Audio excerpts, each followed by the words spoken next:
কোরআন কারীম পৃথিবীর শ্রেষ্ঠ কিতাব নাকি নিম্নমানের কিতাব?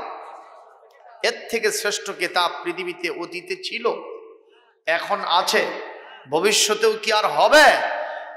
এই কিতাবকে আল্লাহ পাক বলেছেন করিম, বলেছেন মজিদ, বলেছেন হাকিম। সুবহানাল্লাহ। করিম মানে মহাসম্মানিত, মজিদ মানেও মহাসম্মানিত, মর্যাদাবান। আবার বলা হয়েছে এটা হলো হাকিম, বিজ্ঞানময়। সুবহানাল্লাহ। এই কিতাব সম্পর্কে আল্লাহ রাব্বুল আলামিন বলেন, ইন্নাহু লাকুরআনুন কারীম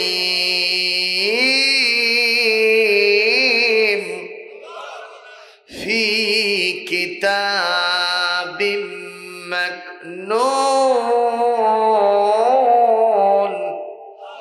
লা ইয়ামাসসুহু ইল্লাল মুতাহহারুন।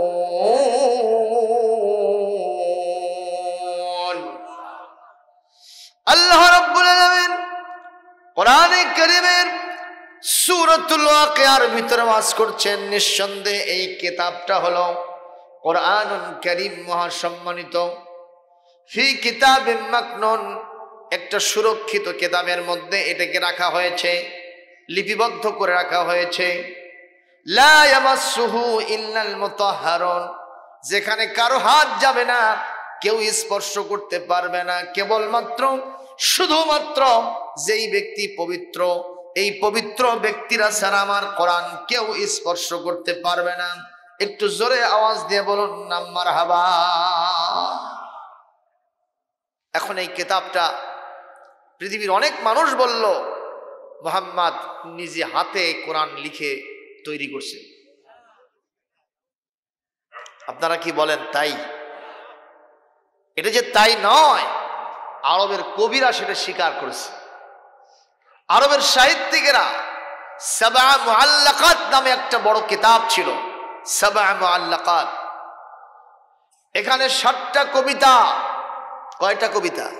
7টা কবিতা, যেটা উকাজ মেলায় আরবের প্রাচীন যুগে এই কবিতাগুলি, অসংখ্য কবিতার ভিতরে এটা 7টা কবিতা পুরস্কার পাওয়ার জন্য নির্বাচিত হলো, নির্ধারিত হলো, চয়েস হয়ে গেল। মারহাবা। এবং তাদের পুরস্কার হলো পৃথিবীর শ্রেষ্ঠ ঘর কাবার দেওয়ালে এই কবিতাগুলো লেগে দেওয়া হবে। তাহলে বলেন তো কবিতাগুলোর মর্যাদা বেশি না কম? এই কবিদের ভিতরে একজন কবি ছিল যার নাম লবিদ বিন রবিয়া,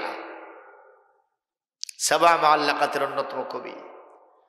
তিনি এই কোরআনে কারীম আদ্যপান্ত, টপ টু বটম পড়লেন, গবেষণা করলেন, চুলচেরা বিশ্লেষণ করলেন।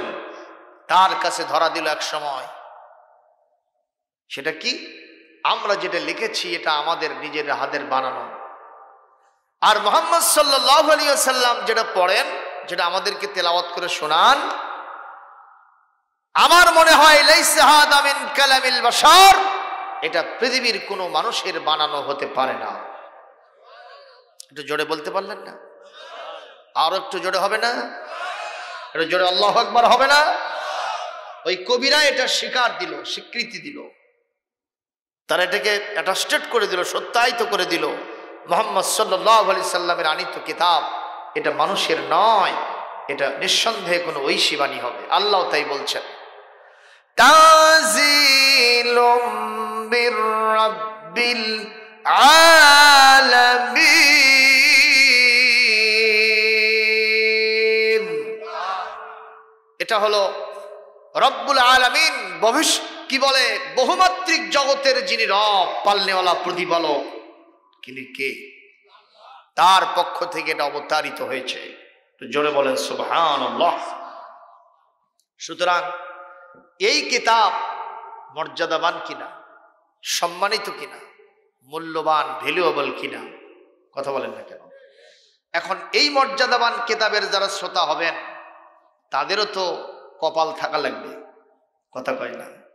ফার্স্ট ক্লাস যাত্রী কি সবাই হতে পারে? ফার্স্ট ক্লাস টিকিট কেনার জন্য বুকের হিম্মত থাকা লাগবে, পকেটে পয়সা থাকা লাগবে, নসিবে থাকতে হবে, কথা কন না কেন? বিশ্বাস করুন, কোরআনে কারীমের মাহফিল শোনার জন্য যাদের তৌফিক হয়, এরা এই সমাজের হবুল্লাহ সবুল্লাহ মার্কার 2-4 জন ব্যক্তির মতো নয়। এরা এক একজন অনারেবল, এক একজন মুআজ্জাজ মুকাররম মুহতারাম, এরা এক একজন আল্লাহ পাকের জান্নাতের স্পষ্ট জান্নাতের একেবারে স্পেশাল মেহমান। একটু জোরে বলেন না মারহাবা, জোরে বলেন না আল্লাহু আকবার। বলবেন হুজুর প্রমাণ না থাকলে আমি বিশ্বাস করব না, একটু দলিল দিব না, মানে তারপরেও দলিল নিতে হবে, আপনি অন্যদেরকে বলবেন, ঠিক কিনা? আল্লাহর নবী বলেন, মা সালাকা তরিকাইন ইয়ালতামিসু ফীহি ইলমান সাহালাল্লাহু লাহু বিহি তরিকান ইলাল জান্নাহ। আল্লাহর নবী বলেন, কোরআন শোনার জন্য বাড়ি থেকে যারা রওনা করে, এরা যেন কোরআন শোনার জন্য যায় না, এক একটা রাস্তা খোঁজে, একটা কদম বাড়ায়, এটা যেন সরাসরি আল্লাহর জান্নাতের দিকেই কদম বাড়ায়। নবীজির চাইছে সত্য কথা পৃথিবীতে আর কেউ অতীতে বলেছে? এখন কি বলতেছে?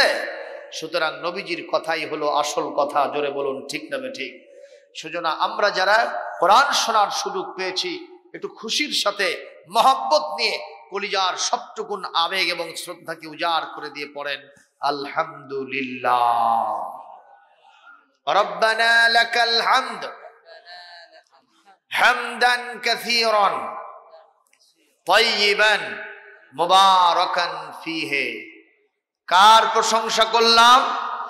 এই আল্লাহর প্রশংসা করার জন্য আরো একটু জোরে সোরে যদি আল্লাহু আকবার বলি, তাতে লাভ হবে না লস হবে? জীবনের সব গুনাহ মাফ করে দিবেন কে? আমার আপনার দুনিয়া এবং তার মধ্যের শ্রেষ্ঠ কাজ হবে, এই মর্যাদা আমাদেরকে দিবেন কে? শুধু তাই নয়, শয়তান এখান থেকে পালিয়ে যাবে পশ্চাৎ বায়ু ত্যাগ করতে করতে। এই আওয়াজ যাদের কানে যাবে, নিভু নিভু ইমানের টিমটিম করা বাতি যদি অন্তরের মধ্যে থাকে, এই আওয়াজ শোনার সাথে সাথে পঙ্গপালের মতো কোরআনের মাহফিল আসতেই হবে। যারা আসবে না, মনে করবেন তারা মুনাফিকের বাচ্চা, মুনাফিক। কথা কোন ঠিক কিনা? তবে আর 50 জন লোক আসলে আমি মাহফিলে জায়গা দিতে পারবো না। কে বলে যে সব জায়গায় মাহফিল হচ্ছে, এখানে লোক হবে না? আর 50-100 লোক আসলে এখানে জায়গা হবে না, ঠিক না বেঠিক? আলহামদুলিল্লাহ একটা পরিবেশ হয়ে গেছে। কে করে দিয়েছেন? আল্লাহ। আমরা সবাই মিলে তার নামে জোরে তাকবীর দেব, যাতে আশেপাশের মাহফিলগুলো বোঝে যে ওইটাতে লোক বেশি হচ্ছে। কথা কোন? তাই বলে আমরা বলবো না যে ওরা এখানে সুরে সিটে চলে আসুক, ওখানেও কোরআনের কথাই হচ্ছে, ঠিক না বেঠিক? আমরা কারো প্রতি কেউ হিংসা করব না। সব জায়গায় ওই গ্রামের লোকেরা ওখানে বসে দোস্তের মতো আর শোনো, ওদেরকে আমরা এখানে চাই না। সে যদি জামাইও হয়, আজকের দিনের জন্য তোর সার বাবা ওটি যা। কথা কোন? জোরে সোরে তাকবীর হবে, লিল্লাহে তাকবীর। হাত ইঙ্কে করে দিয়ে খালি করবেন তা হবে না, হাত বাড়াতে হবে, তাহলে শক্তি হবে। গায়ের সমস্ত জার গুলো পালায় যাবে শ্বশুর বাড়িতে। হাত তোলেন, হাত তোলেন, হাত তোলেন। কারো হাত নিচে থাকবে না। দেখেন তো কার হাত নিচে আছে? ইও মুনাফিক, অথবা ই হলো ওই গ্রুপের লোক। কোন গ্রুপ তা কিন্তু কই নাই, মেবি শয়তান গ্রুপ। জোরে হাত তোলেন, জোরে হাত তোলেন। চাচা মেয়ে হাত তোলেন না কেন বাবা? তোলেন। কারো হাত নিচে থাকবে না, এবং হাতটা মুষ্টিবদ্ধ করবেন, শয়তানকে গুজি মারা যায়। জোরে তাকবীর হবে, লিল্লাহে তাকবীর। ওরে বাবা, যে পানসে মার্কা, ওরা কবি যে উঠি কিছুই নাই রে। জোরে মারেন, লিল্লাহে তাকবীর। নারে তাকবীর, নারে তাকবীর। আল কোরআনের আলো সারা দুনিয়ায় জালো। কোরআন সুন্নাহ যেখানে, আলেম ওলামা যেখানে, মেসি আছে যেখানে, নেইমার আছে যেখানে, আর্জেন্টিনা যেখানে। এটা 18 তারিখের আগে হলো হলোনি।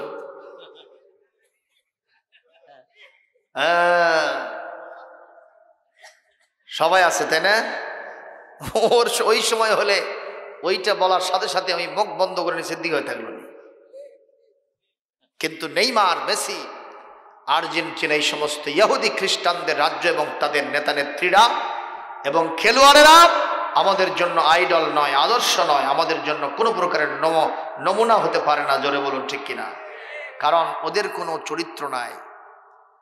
এই যে মেসি, অনেক জায়গায় আমি বলেছি, আজকেও বলছি, 9 বছর ধরে এক ল্যাংটা মার্কা মহিলাকে নিয়ে এসে মাতামাতি করছে, বিবাহে বহির্ভূত সম্পর্ক, সেনা দিয়ে জীবন ভরে গেছে, জেনার ফসল 2টা সন্তান তাদের কোল জুড়ে এসেছে। এ মানুষ কি আমাদের জন্য আইডল হতে পারে? হতে পারে ইহুদিদের, হতে পারে খ্রিস্টানদের, হতে পারে মুশরিকদের, হতে পারে মুনাফিকদের। কোন খাঁটি ইমানদারদের আদর্শ মেসি হতে পারে না, পারে না, পারে না। ঠিক কিনা বলো? আমাদের আদর্শ যিনি, তিনি হচ্ছেন আহমদ মজদুবা মুহাম্মদ মুস্তাফা খাতামুন নবিয়্যিন সাইয়্যিদুল মুরসালিন রাহমাতাল লিল আলামিন হযরত মুহাম্মদ রাসূলুল্লাহ sallallahu alayhi wasallam. There is an excellent example for you in the life of messenger of Allah subhanahu wa ta'ala. For him who fears Allah subhanahu wa ta'ala and the last day of judgment and remembers Allah subhanahu wa ta'ala very much. Jorikon Allahu Akbar. لقد كان لكم في رسول الله أسوة حسنة لمن كان يرجو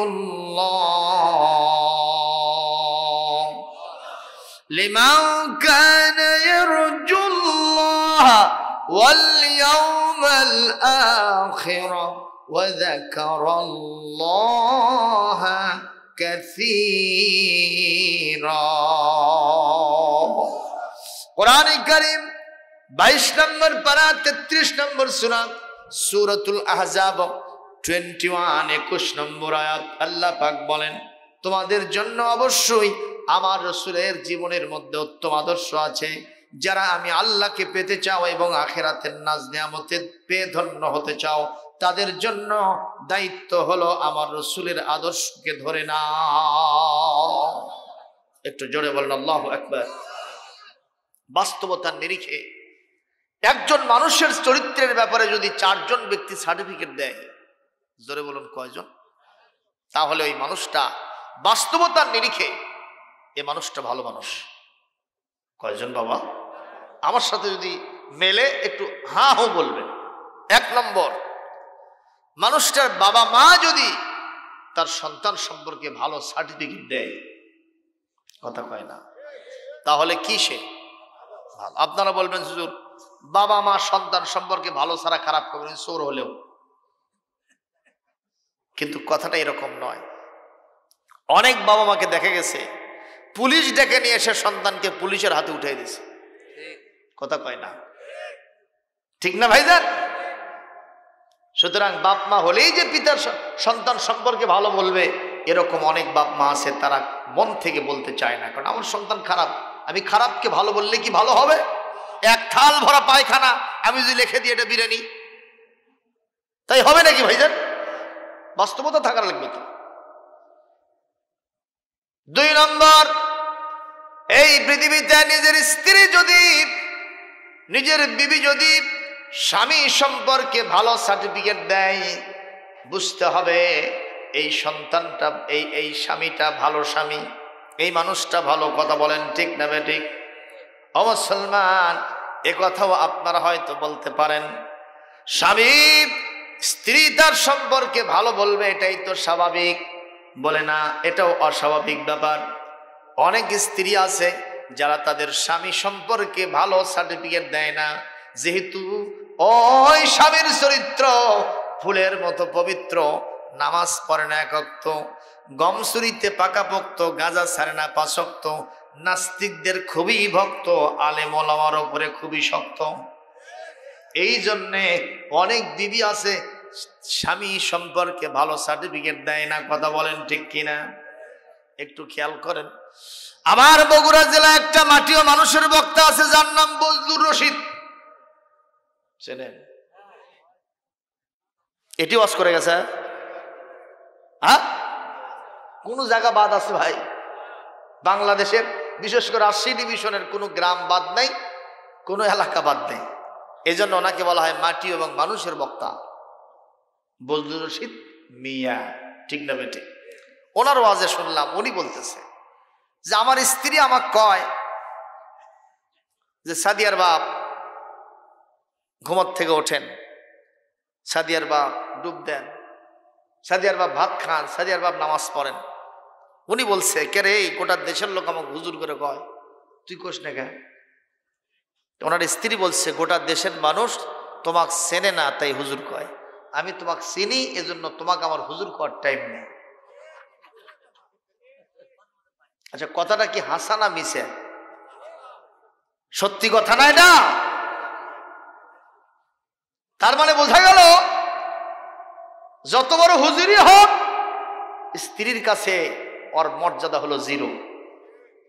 কথা জোরে না বলে কিন্তু উল্টো দিকে হবে। জোরে বলুন ঠিক কিনা?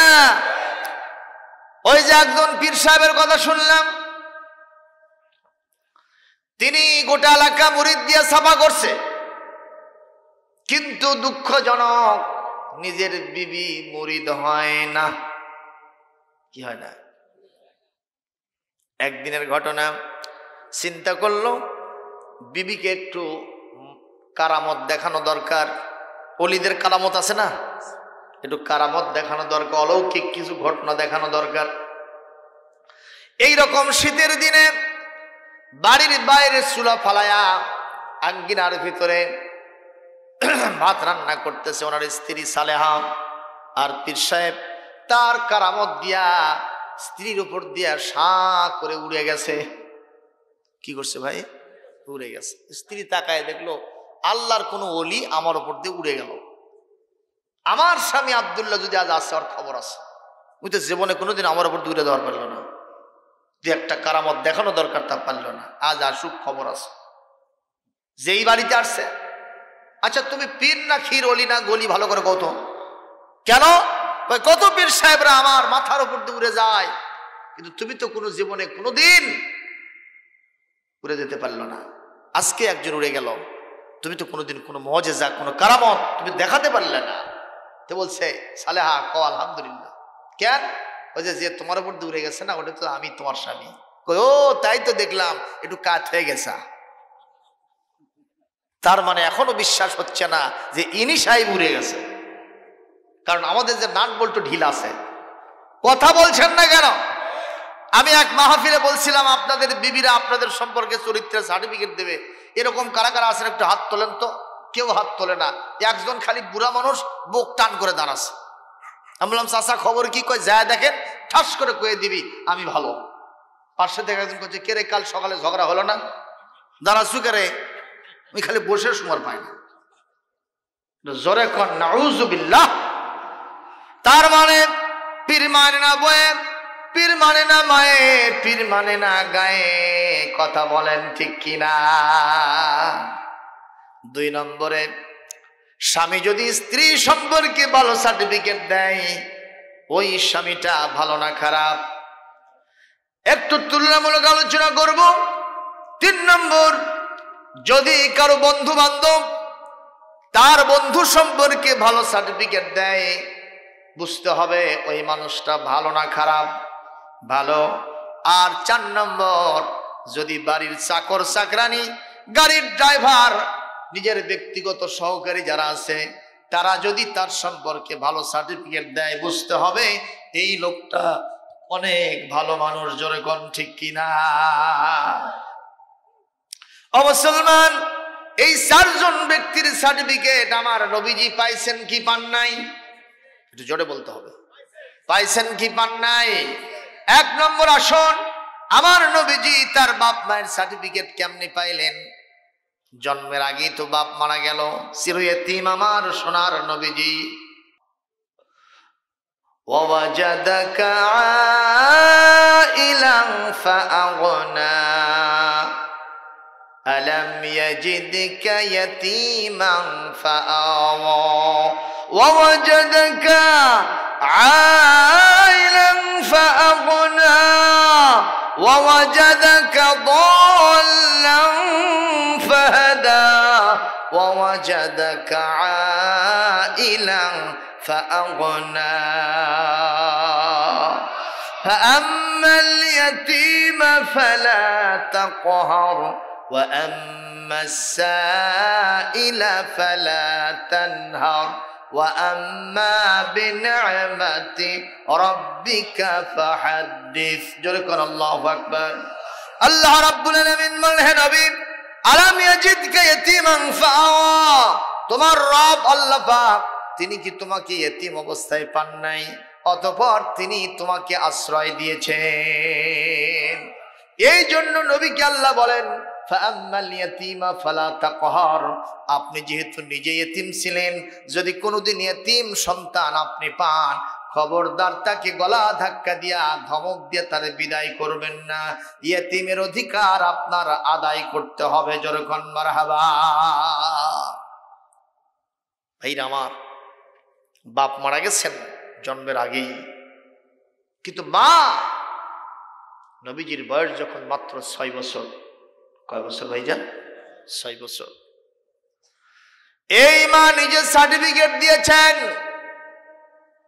আমার কলিজার ধন পেটে আসা থেকে শুরু করে নিয়া গর্ভ সঞ্চার যখন আমি তাকে গর্ভ থেকে খসে দিয়েছি আমি যখন তাকে প্রসব করেছি অন্যান্য সাধারণ মাদের যা কষ্ট হয় আমার তা হয় নাই পেটের ভিতরে বসে মহাত্মাত আমাকে কখনো কোনো কষ্ট দেয় নাই অনেক সন্তানেরা মাকে হাঁটু দিয়া মাথা দিয়া গুতা মারে পেটের ভিতরে বসে কথা বলেন ঠিক না ঠিক আমার সন্তানকে নিয়ে আমার কোনো রুচির সমস্যা হয় নাই অনেক মায়েরা পেটে সন্তান নিয়ে তার রুচির সমস্যা হয় খানা দানা করতে পারে না বমি বমি ভাব হয় কথা বলেন ঠিক না ঠিক এমনকি কোনো সিরাতবিদ বলেছেন আমার নবীকে যখন মা আমিনা তার পেটে ধারণ করেছেন কোনো প্রকারের বোঝাই যায় নাই এই পেটে একজন কলিজার টুকরা বিশ্ব নবী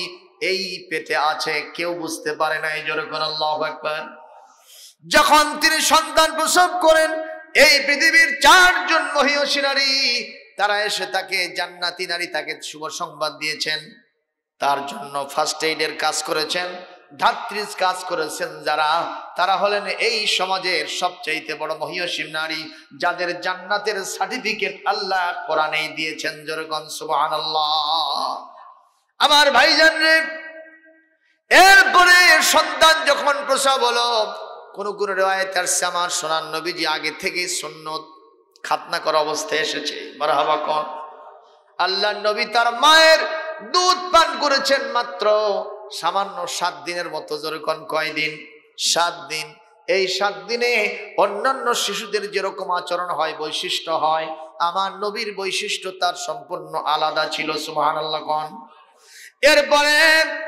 দিলেন তাকে হালিমাতুস সাদিয়ার কোলে হালিমাতুস সাদিয়া বলেছেন এই শিশুকে যখন আমি নেই নাই তখন আমি ছিলাম 0 শিশুটাকে নেওয়ার সাথে সাথে আমি এবং আমার গোটা পরিবার হয়ে গেলাম হিরো আমরা ছিলাম বরকত শূন্য রহমত শূন্য এই সন্তান যেই না নিয়েছি রহমত বরকত দিয়ে আমার চতুষ্পাদ ভরে গেছে জোরে করে আল্লাহু আকবার আমার স্তনে দুধ ছিল না আমি যে বাহন নিয়ে গেছিলাম মক্কাতে এই শিশু নেওয়ার জন্য সেই বাহনটা এরকম ঠেলা দিলে পড়ে মরে যাওয়ার কথা জীর্ণ শীর্ণ ক্ষীণকায় কিন্তু ওই সন্তানকে যেই না কোলে নিয়েছি আমার শুষ্ক স্তনে দুধ দিয়ে পরিপূর্ণ হয়ে গেছে এরপরে যখন আমি সন্তানকে নিয়ে বাহনের উপর উঠেছি আগে দ্রুতগামী বাহনগুলো অন্যান্য নামি দামি শিশু নিয়ে অনেক দূর চলে গেছে আমি যখন মুহাম্মদকে কোলে নিয়েছি নেওয়ার সাথে সাথে এই বাহনে চড়ার সাথে সাথে বাহনটা এত দ্রুতগামী সম্পন্ন হয়েছে আগে যারা চলে গেছে 2-4 মাইল দূরে তাদেরকে ছেড়ে আরো 2-4 মাইল অ্যাডভান্স করে আমার বাহন বাড়িতে পৌঁছে গেছে লিল্লাহে তাকবীর হালিমাতুস সাদিয়া রিপোর্ট করেন আমি যখন এই শিশুকে ডান স্তনে লাগাইছি ডান স্তনের দুধ পান করছে যখন আমি বাম স্তনে লাগাইছি হাজার চেষ্টা করেও আমি এই শিশুকে বাম স্তন থেকে দুধ পান করাতে পারি নাই।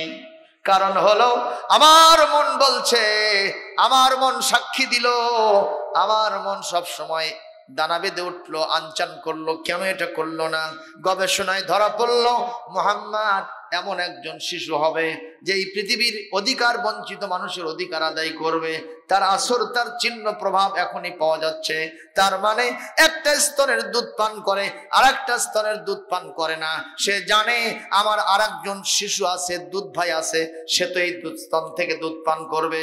সুতরাং আমার অধিকার আমি নিব, ওর অধিকার ওকে ফেরত দিতে হবে। আমি পৃথিবীর কোনো মানুষের অধিকার বঞ্চিত করব না। লিল্লাহে তাকবীর। কত সুন্দর আমার নবীজির নেচার। পিতামাতা সাক্ষী দিল কি দিল না? কথা বলে না, দিল কি দিল না? আরো জোরে বলেন। এরপরে যখন আমার রাসূল দাদার কাছে আসলেন যখন চাচার কাছে, আবু তালিবের কাছে, তারা নিজেরাই সাক্ষী দিয়েছেন এই মুহাম্মদকে নিয়ে আমাদের কোনো টেনশন ফিল করতে হয় নাই। সুবহানাল্লাহ। কোন মানসিকভাবে আমরা সব সময় শান্ত ছিলাম, কিন্তু একটাই ভয় ছিল, এই পৃথিবীতে মুহাম্মদ যে নবী হতে যাচ্ছেন তার আসর, তার চিহ্ন, তার দলিল আমরা পূর্ববর্তী আসমানি গ্রন্থে পেয়ে গেছিলাম। এই কারণে আমাদের টেনশন ছিল। ইহুদি খ্রিস্টান এই মুশরিকেরা মুহাম্মদকে যেখানে পাবে কচু কাটা করে বিদায় করে দেবে। কারণ অন্ধকারের কীট কখনো পছন্দ করে না দিনের বেলায় সূর্য উঠে, রাতের অন্ধকারকে ঘুচায়া দিয়া এখানে আবার আলো ঝলমল পরিবেশ হোক। অন্ধকারের পোকামাকড় এটা কখনো চায় না। জোরে কোন ঠিক কিনা? এই কারণেই তারা ইউরিদুনা লিইউতফিউ নূরাল্লাহি বিআফওয়াহিহিম ওয়াল্লাহু মুতিম্মু নূরিহি ওয়ালাউ কারিহাল কাফিরুন।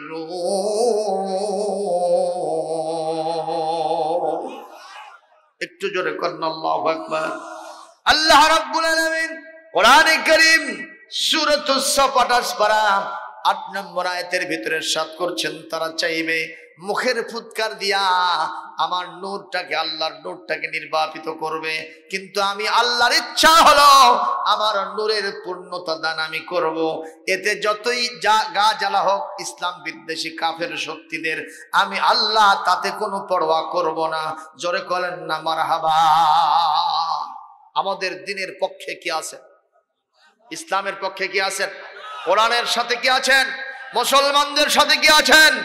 সেই জন্য বেসিক্রেট বলতে চাই, পৃথিবীর ইহুদি খ্রিস্টান মুশরিক আর্য শিখ এবং বৌদ্ধ হিন্দু যারা আছে সবাই যদি এক জায়গায় হয়ে ইসলামের বিরুদ্ধে আদাজল খেয়ে লাগেও ইনশাআল্লাহুল আজিজ ইসলামের একটা চুল পরিমাণ ক্ষতি করতে পারবে না, পারবে না, পারবে না।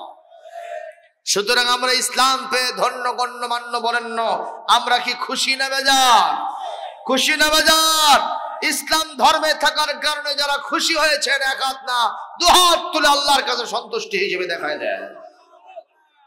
লিল্লাহে তাকবীর, লিল্লাহে তাকবীর, লিল্লাহে তাকবীর।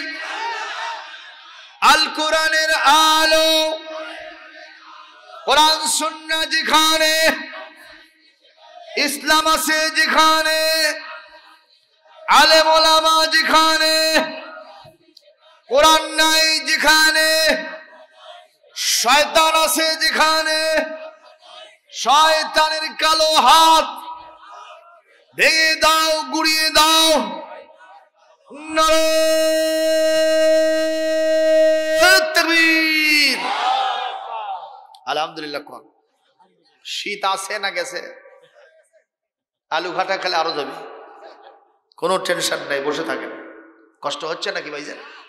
তাহলে আমার নবী সম্পর্কে বাবা মা যারা তাদের সাথে ছিলেন অভিভাবক হিসেবে, তারা ভালো সার্টিফিকেট দিয়েছেন না খারাপ দিয়েছেন? এমনকি মক্কার লোকেরা একদিন আবু তালিবকে এসে বলতেছে, নবীর বয়স তখন 8 বছর। কত বছর? বলতেছে, আবু তালিব, মক্কায় অনেকদিন বৃষ্টি হয় না। কি হয় না? তো একটু বৃষ্টির দরকার। তে তোমার বাড়িতে একটা বরকত আছে, একটা রহমত আছে। নবী কিন্তু তখনও নবী হন নাই, 8 বছর বয়স। তো আমরা অনেক চেষ্টা করেছি, দোয়া কালাম পড়েছি, কাম হয় না।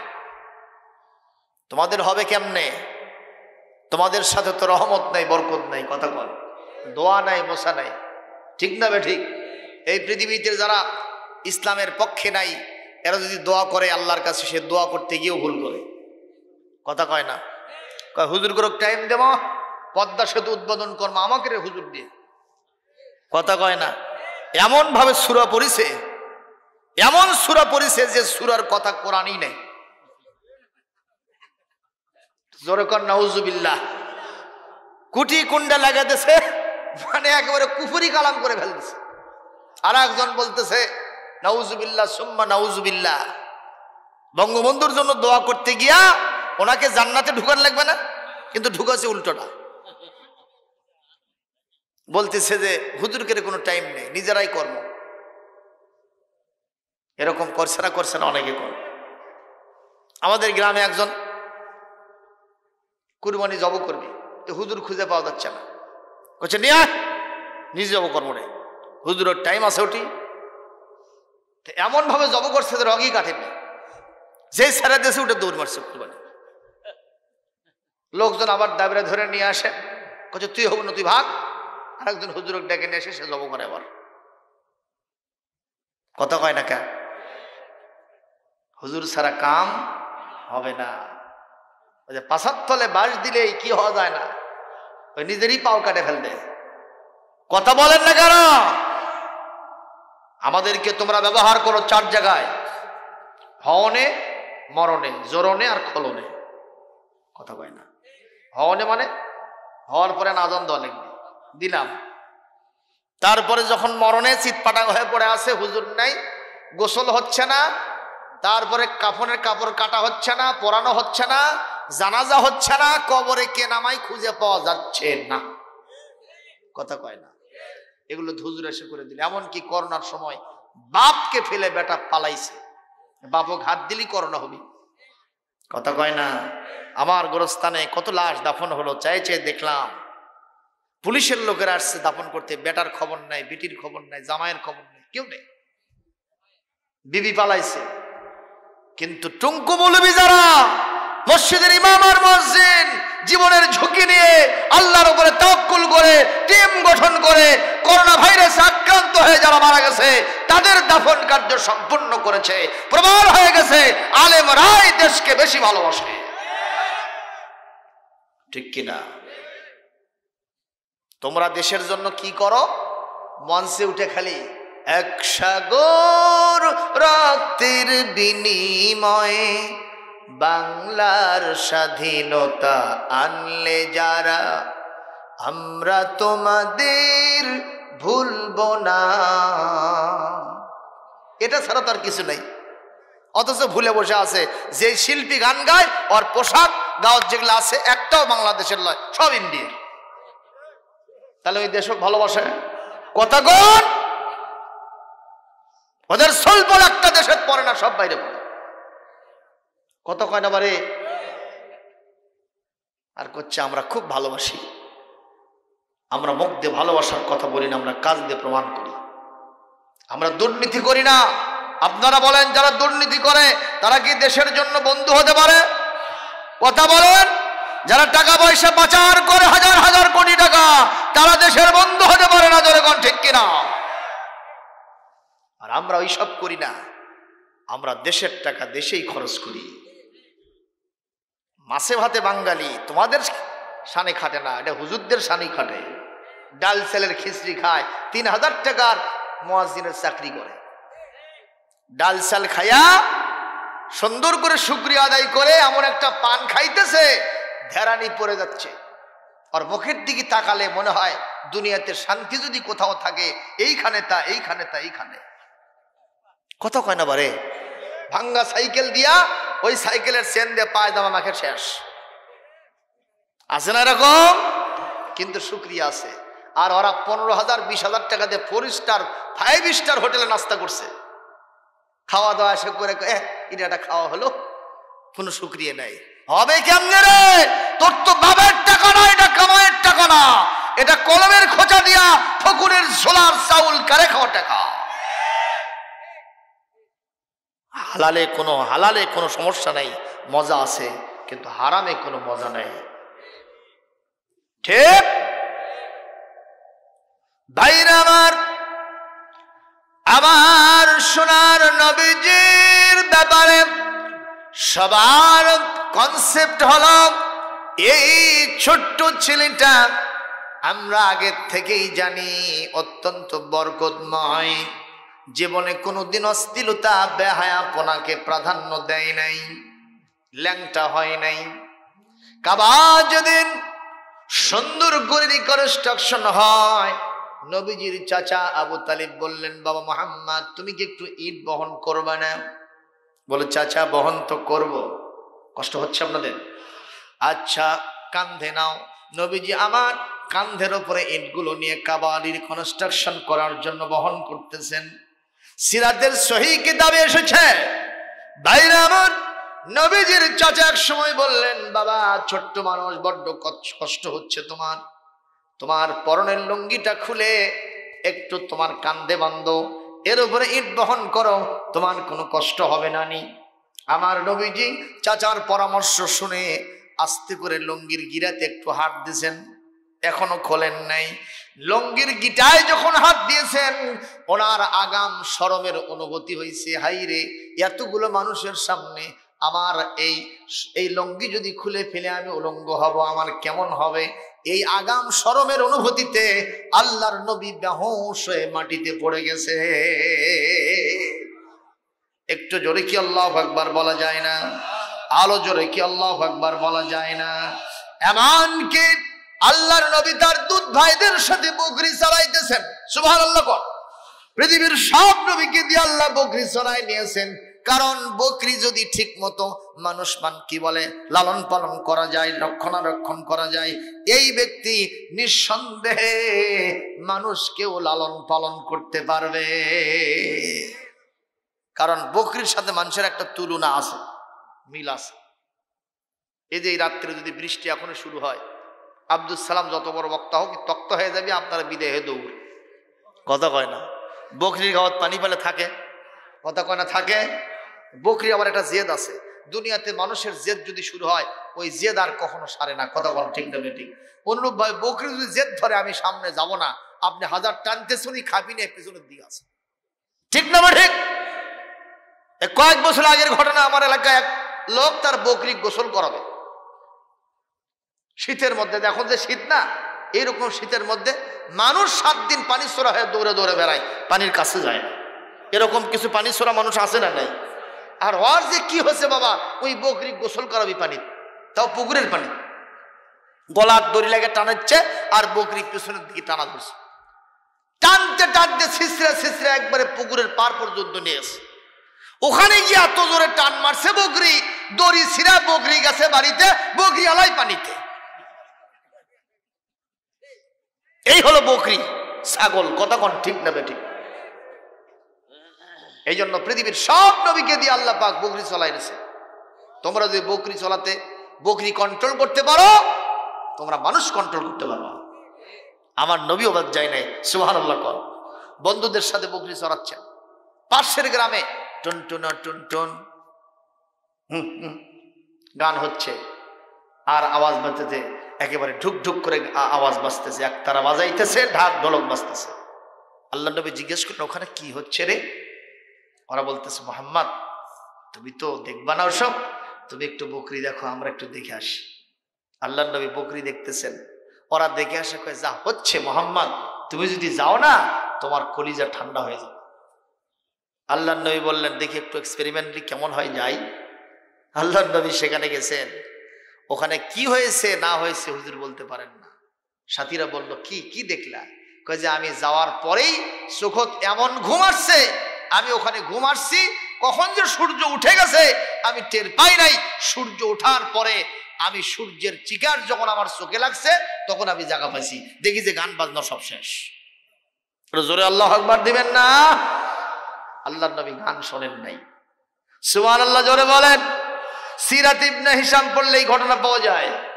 অথচ আমাদের বর্তমান যুগের ছোট্ট ছোট্ট সোনামণিরা তাদের হাতে গান বাজনা আছে না নাই? অবশ্য আসিলে হারে নাই। হ্যাঁ, এত বড় ফোন, খালি গান দিয়ে ভরা। অনেকে কয় খালি ওয়াজ দিয়ে ভরা, না আমি কমে গান দিয়ে ভরা। ওই নন্দীগ্রামের হৃদয়লে আমি ওয়াজ করতে গেছি, তখন কেবল এই স্মার্টফোনটা নামছে, বুঝছেন? তো আমি ওয়াজ করে মোটরসাইকেল নিয়ে গেছিলাম, রাত্রে ওখানে থাকবো।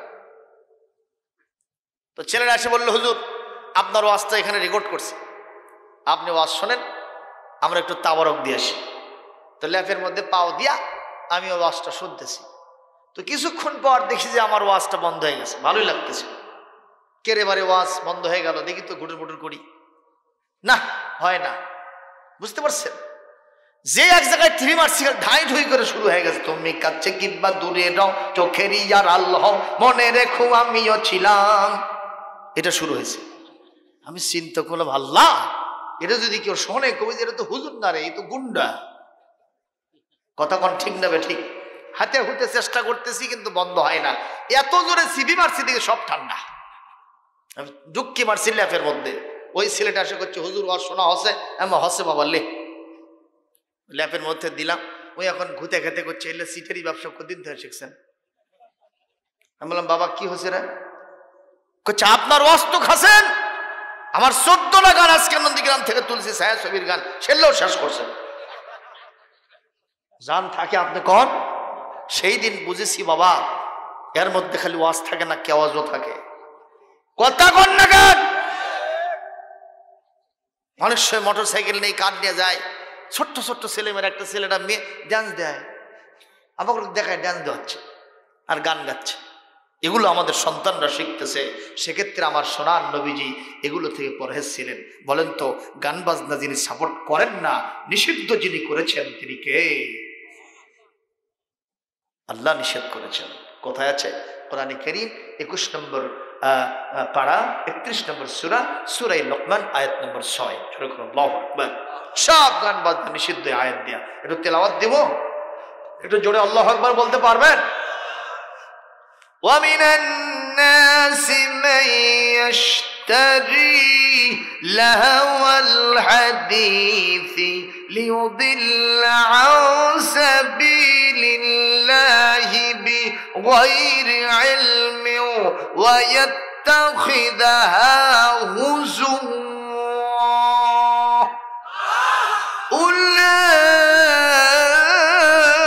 أُولَئِكَ لَهُمْ عَذَابٌ مُهِينٌ।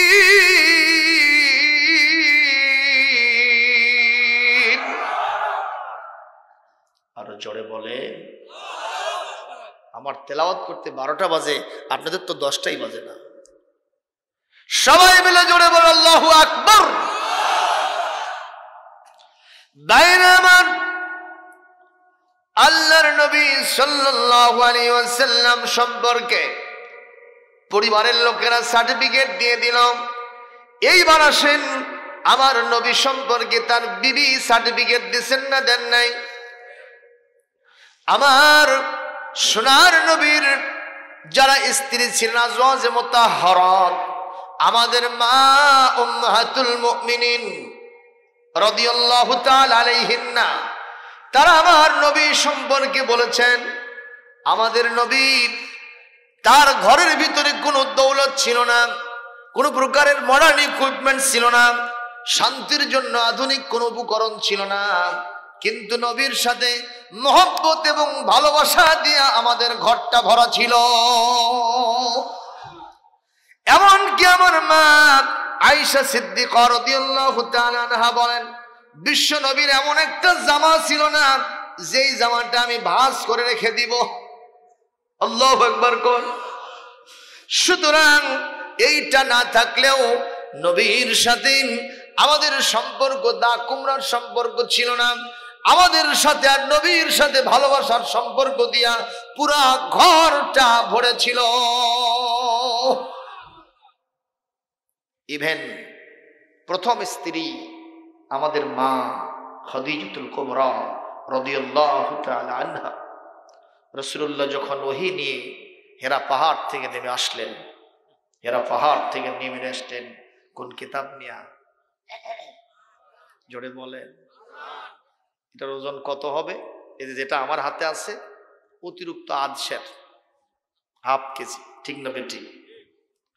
আমার নবী যখন এই কোরআন শরীফের 30 পারার সূরা আলাকের প্রথম 5টা আয়াত দিলেন, নবীজি বলছেন, আমার কাছে এতই বেশি ভারী মনে হচ্ছিল যে আমি এখন সাতবক মাটির নিচে পুঁতে যাব। আল্লাহু আকবার কর। নবীজির কাছে এটা অনেক ভারী মনে হচ্ছিল। আল্লাহ বলেছেন,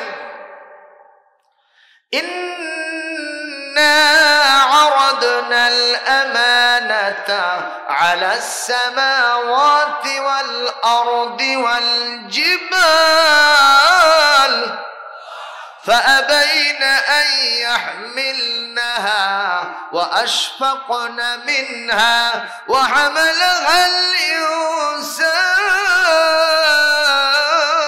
الإنسان إنه كان ظلوما جهولا আল্লাহ পাক বলেন, এই কিতাব আমি আসমানকে দিতে চেয়েছি, জমিনকে দিতে চেয়েছি, পাহাড়কে দিতে চেয়েছি, তারা সবাই এটা বহন করতে অস্বীকার করেছে।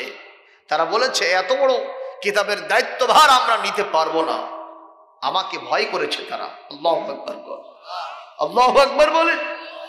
আল্লাহ বলেন, হামালাহাল ইনসান, আমার নবী মুহাম্মদ রাসূলুল্লাহ সাল্লাল্লাহু আলাইহি ওয়াসাল্লাম এই আযীম কিতাব, সাকাল কিতাব, ইন্না আল্লাহ পাক বলেন কোরআনে কারীম সূরা আপনার আল মুজাম্মিলের ভিতরে বলেছেন আল্লাহ পাক, ইন্না সানুলকি আলাইকা কাওলান সাকিলা, আমি আপনাকে একটা ভারী কিতাব অচিরেই প্রদান করতেছি।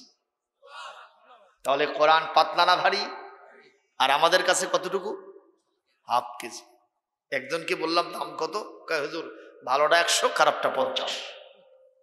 তার মানে বুঝাছে কাগজ যেটা সাদা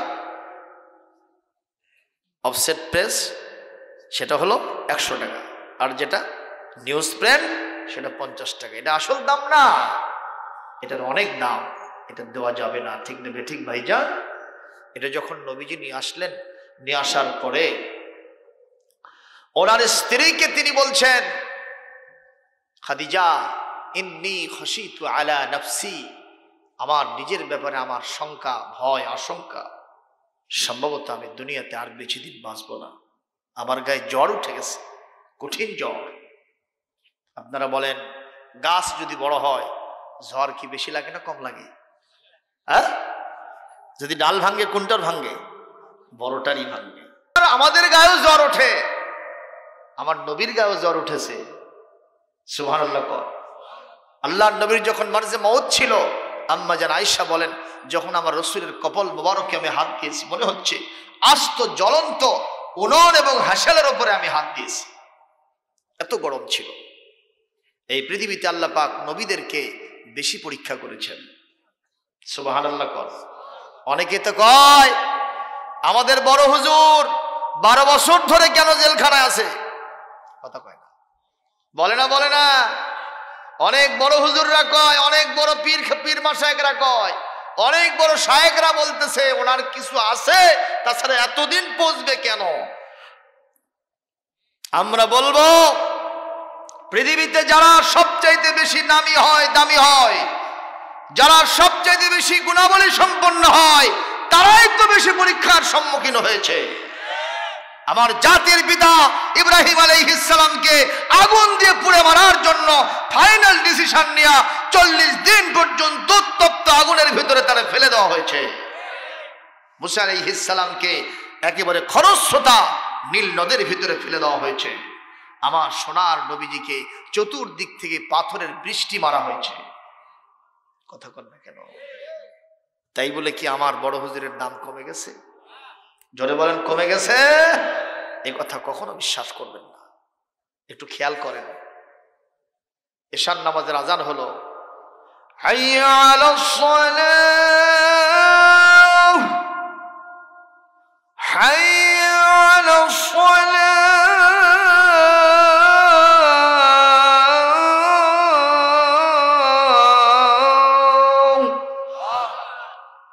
حي على الفلاح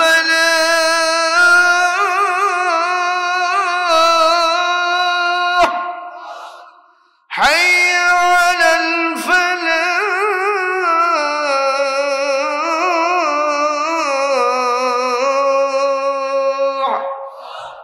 এই আযান কোথায় হয়? মসজিদে। এবং যে সুরটা দিয়েছি সেটা কোথাকার? মক্কাতুল মুকাররমা, মদিনা আল মুনাওয়ারা। জোরে করে আল্লাহু আকবার। এই আযানের মানে কি? কোথায় আসো? মসজিদে আসো। আযান হয়ে গেল মসজিদে শার সালাতের জন্য। আষাঢ় মাসের দিন, পাশে আবার একটা যাত্রার প্যান্ডেল আসছে। যাত্রাতে তো ওয়াজ হয়, তাই না ভাই? ইসলামী সঙ্গীত হয়, কোরআন তেলাওয়াত, হুজুররা জিকির করে কিন্তু ঝাঁকা নাকা, উলুঙ্গ কথা কয়।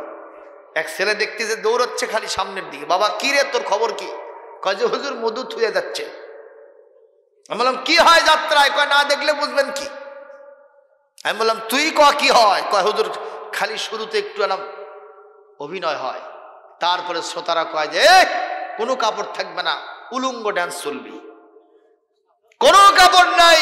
নর্তকীরা তাদের বন্ধুদের সাথে সারা রাত ধরে ওখানে জেনা ব্যভিচারের মতো একটা অবস্থার সৃষ্টি করে। তারা ল্যাংটাপনা, সেখানে চতুর্দিকে ল্যাংটা লাশ দেয়। হুজুর এইটা ছাড়া কি থাকা যায়? আপনারা আওয়াজ দিয়ে বলেন, আরো জোরে বলেন। যখন আজান হবে মুসলমান কোথায় যাবে? যাত্রায় যাবে নাকি মসজিদে যাবে? আরো জোরে বলেন। এখানে মসজিদে আর ওখানে যাত্রা, এই দুইটার জন্য ইমানের পরীক্ষা চলতেছে মুসলমানদের। আব্দুল্লাহ তিনি চিন্তা করলেন একটু এশার নামাজ পড়তে মসজিদে যায়। পার্শ্ববর্তী লোক, তার নাম হলো আব্দুল করিম ওরফে বল্টু মিয়া। কি নাম? বল্টু মিয়া। আছেন এরকম নাট বল্টু নাম? ইনি গেল মসজিদে নামাজ পড়তে, আর ইনি গেল কোথায়? যাত্রা দেখতে। ইনি মসজিদে নামাজ পড়ে, আষাঢ় মাস বলেছি, আষাঢ়ে বর্ষণ শুরু হয়েছে, রাস্তাটা পিচ্ছিল হয়ে গেছে। নামাজ পড়ে কেবলই বের হয়ে 2 কদম সামনে আসছে, খালি সড়ক, বুঝতে পারেন? পাও পিছলে পড়ে গেছে, ড্রেনের মধ্যে পড়ে পাওটা ভেঙ্গে গুঁড়ো, এখন ওখানে পড়ে আছে, একা উঠতেও পারে না। 2 জন মুসল্লির কান্দে ভর করে বাড়িতে এসে লালাচ্ছা, আর বউ খালি মালিশ টালিশ করে দিচ্ছে। এত রাত তো আর কোনো হাসপাতাল ক্লিনিকে যাবে না। 2টার সময় উনি সাহেব যাত্রা দেখে যাচ্ছে। কথা কি শুনতেছেন? বুঝতেছেন? ভালো করে বুঝেন। উনি যাত্রা দেখে এসে ওনার স্ত্রী বলতেছে, কেরে সালেহা লালাই কেরে? কত বাজে? আব্দুল্লাহ, সলিমুদ্দির বাবা আব্দুল্লাহ। কি লালাই কে? মসজিদে নামাজ পড়তে গেছিল, বার হয়ে বৃষ্টি হচ্ছে, রাস্তা কাদো, পিছলে পরে পাও একটা ভাঙ্গিছে। কয় কোনই সবারে যাত্রা দেখতে যাই। কিরকম বলতেছে? এ সালেহা, তুই যে আমার নামাজ পড়ার কোষ, দেখতো আব্দুল্লাহ সলিমুদ্দির বাপ নামাজ পড়তে যাওয়ার লাভ হলো না লস হলো রে। দেখতো আর পা ভাঙলো কা, আর আমি যাত্রা দেখে আসলাম, আমার পা আরো শক্ত হলো। তোরা যে কোষ মুসল্লিদের সাথে আল্লাহ থাকে, খবরদার আর কবু না, আল্লাহ আমার সাথে আছে। এ আপনারা কথা বোঝেননি? ওর দাবি অনুযায়ী ওই হকের রাস্তায় আছে, আর যে নামাজ পড়তে যে পা ভাঙলো ও আছে বাতিলের রাস্তায়। আপনারা জবাব দেন, কে হক কে বাতিল? যে নামাজ পড়তে গেছে সে কি? সবাই আওয়াজ দিয়ে বলতে হবে, তাছাড়া আল্লাহ বেজার হবে। যে নামাজ পড়তে গেছে সে কি? ওর যে পাও ভাঙলো না, পাও যে ভাঙলো। আবার যে যাত্রা দেখতে গেলাম সে কোন রাস্তায়? বাতিল। চোরে কোন রাস্তায়? পাও যে শক্ত হলো। ও মুসলমান, আমি আজকে কোরআনের মাহফিলে আপনাদের সাক্ষী রেখে বলতে চাই, তোর পাও যদি শক্ত হয়, তোর বডি যদি আরো টল ফিগার হয়, তোর খাইতে খাইতে নাদুস নদুর যদি তোর এত বড় একটা ঘড়িও হয়, তোর যদি বড় একটা চেয়ারও হয়, তোর যদি সোনার চেন যদি তোর গলায় ঝোলে, হাতের বালাও যদি তোর সাথে থাকে, বড় একটা মুকুটও যদি হয়, তুই যদি প্রেসিডেন্ট হস, তুই যদি প্রধানমন্ত্রী হস, তারপরেও বলবো তুই বাতিলের বাচ্চা, বাতিল। আর যে নামাজ পড়তে গিয়া পা ভাঙলো, 1000 দিন বললো বিশ্বাস করব না, ইনি অবশ্যই হক রাস্তা আছেন, ওনার রাস্তা হলো আল্লাহ রাস্তা, সিরাতুম মুস্তাকিম। কথা বলতে হবে ঠিক কিনা? আরো জোরে বলতে হবে ঠিক কিনা? আমার বড় হুজুর আজ 12 বছর ধরে কষ্ট করতেছেন। এই শীতের সময় আমরা যারা যুবক মানুষ বাড়িতে গিয়া কম্পমান থাকি, একটু পানিটা গরম না করা পর্যন্ত ওযু করা যায় না। সেখানে আমার বড় হুজুর এই রাত্রিবেলায় তার অবস্থাটা কি হচ্ছে ভাইজান আমার? আমরা বললাম এত যে কষ্ট তিনি করতেছেন, 1 নয় 2 নয় 12 বছর একটা যুগ পার হয়ে যায়, তাও কিছু হয় না। আমরা বলবো উনি আছেন হকের রাস্তায়, আর বাতিলের বাচ্চা, বাতিলেরা যতই ক্ষমতার দৌড় হোক না কেন, যতই তোমার চেহারা ভালো হোক, সিয়ারটার ক্ষমতার পুলিশ আর্মি বিজিবি তোমার যতই থাক না কেন, 1000 দিন বলবো আমারে কেটে কেটে টুকরা টুকরা করে দিলেও কখনো বিশ্বাস করবো না তোমরা হকের রাস্তায় আসো। আল্লাহর কোরআনের 50 বছরের মুফাসসির তিনি হকের রাস্তায় আছে। কথা বলতে হবে ঠিক না ঠিক? আরো জোরে বলেন ঠিক না ঠিক? আপনারা বলবেন হুজুর তাহলে ওদের যে এত টাকা হয়, এত ক্ষমতা হয়, ওদের যে শরীরটা এত নাদুস নুদুস হয়, তার কারণটা কি? কোরআনে কারীম থেকে একটু দলিল দেব, নেবেন না দলিল?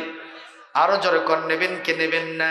কোরআনে কারীম সূরাতুত তাওবা আয়াত নম্বর একদিক থেকে 55 আর একদিক থেকে 85, একটা আয়াত 2 জায়গায় মহান আল্লাহ সেটিং দিয়েছেন। 2-1টা আয়াত 2-1টা শব্দ এদিক সেদিক করে এই মুহূর্তে তেলাওয়াত দেব। একটু জোরে কি আল্লাহু আকবার বলা যাবে না শোনার পরে? পারবেন কি পারবেন? ইন্নামা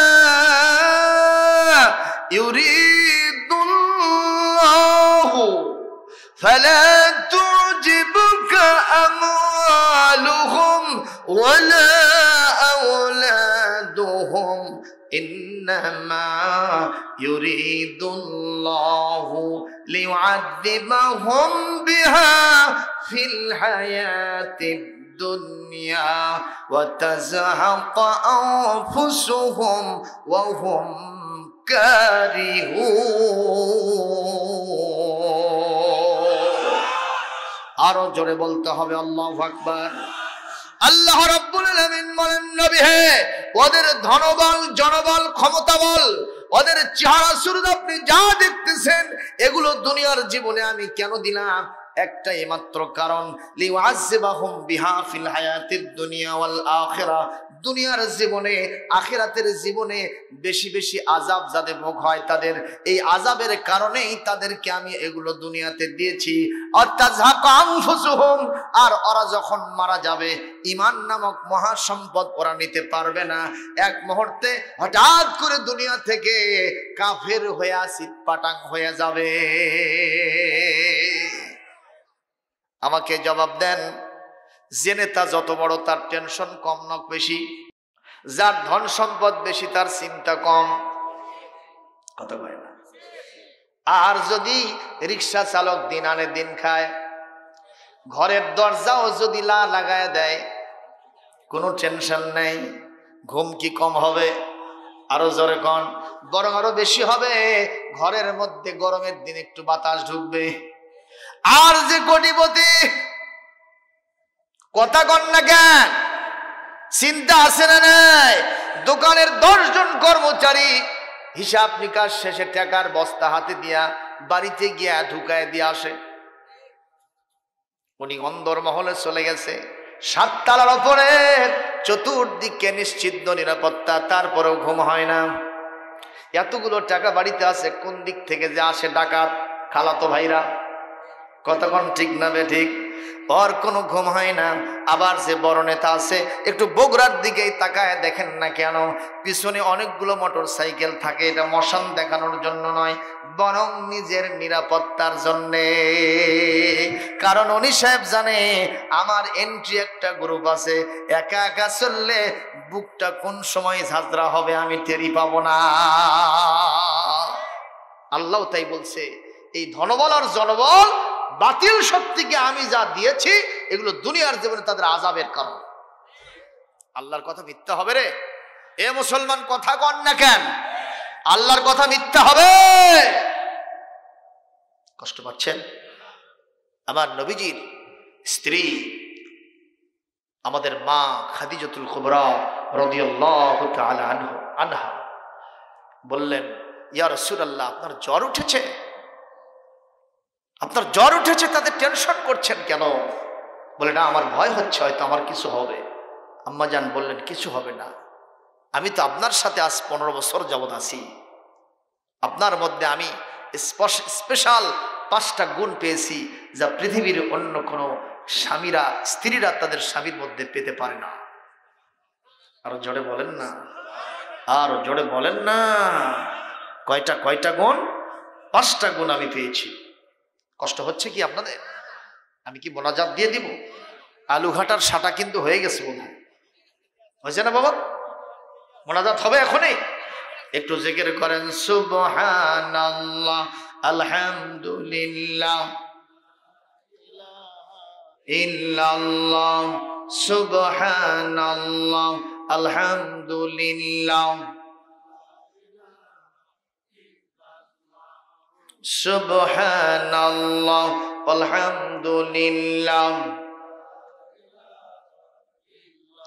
লা ইলাহা ইল্লাল্লাহ, সাল্লাল্লাহু আলাইহি ওয়াসাল্লাম।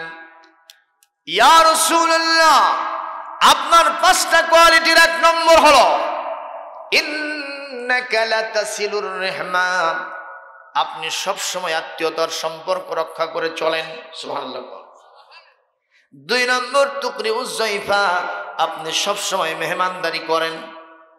মেহমান পেলে যার পর নাই আপনি খুশি হয়ে যান। আমরা সেই নবীর উম্মত, মেহমান বাড়িতে আসতে দেখলে মাথার ভিতরে ঢোকে 650 টাকা কেজি গোশত। এটা কি আসার সময় হলো? কথা কয় না।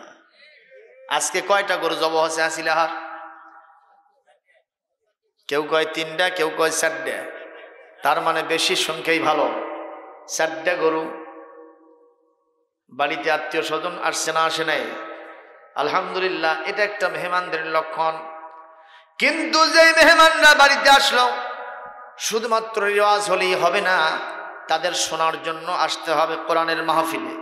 একটু নিয়ত করবেন, জামাইকে দাওয়াত দেব, বিয়াই বিয়ানকে দাওয়াত দেব, আমার নাতি নুৎখুর মেয়েকে দাওয়াত দেব, সবাই আসবে, এসে যেন কোরআন শুনতে পারে। এরকম একটা নিয়ত যদি না থাকে তাহলে কিন্তু দাওয়াত দিয়ে লাভ হবে না।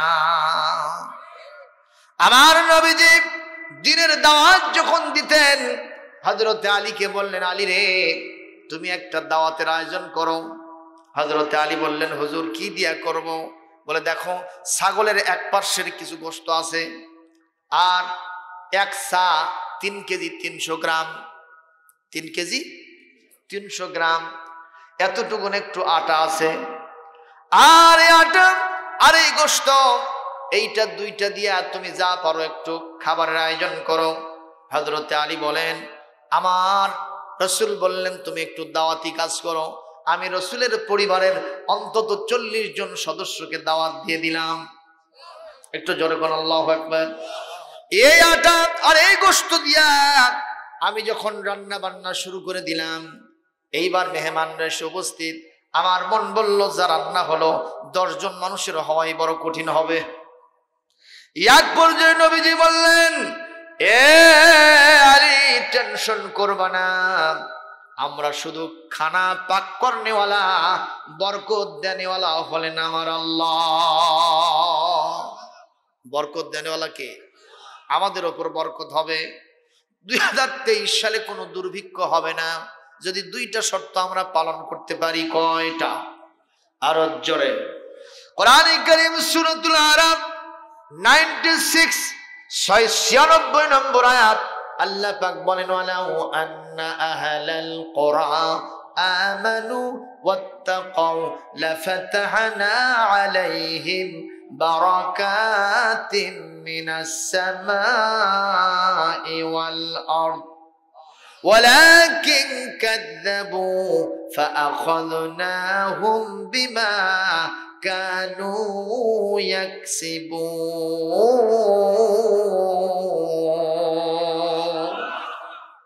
আল্লাহ রাব্বুল আলামিন বলেন যদি কোনো দেশের লোকেরা গ্রামের লোকেরা এলাকার লোকেরা আমার প্রতি খাঁটি ইমানদার হতে পারে আর 2 নম্বর আমাকে ভয় করার নীতি তাকওয়া অবলম্বন করতে পারে আমি অবশ্যই আসমান এবং জমিনের বরকতের সব দরওয়াজা তাদের জন্য খুলে দিব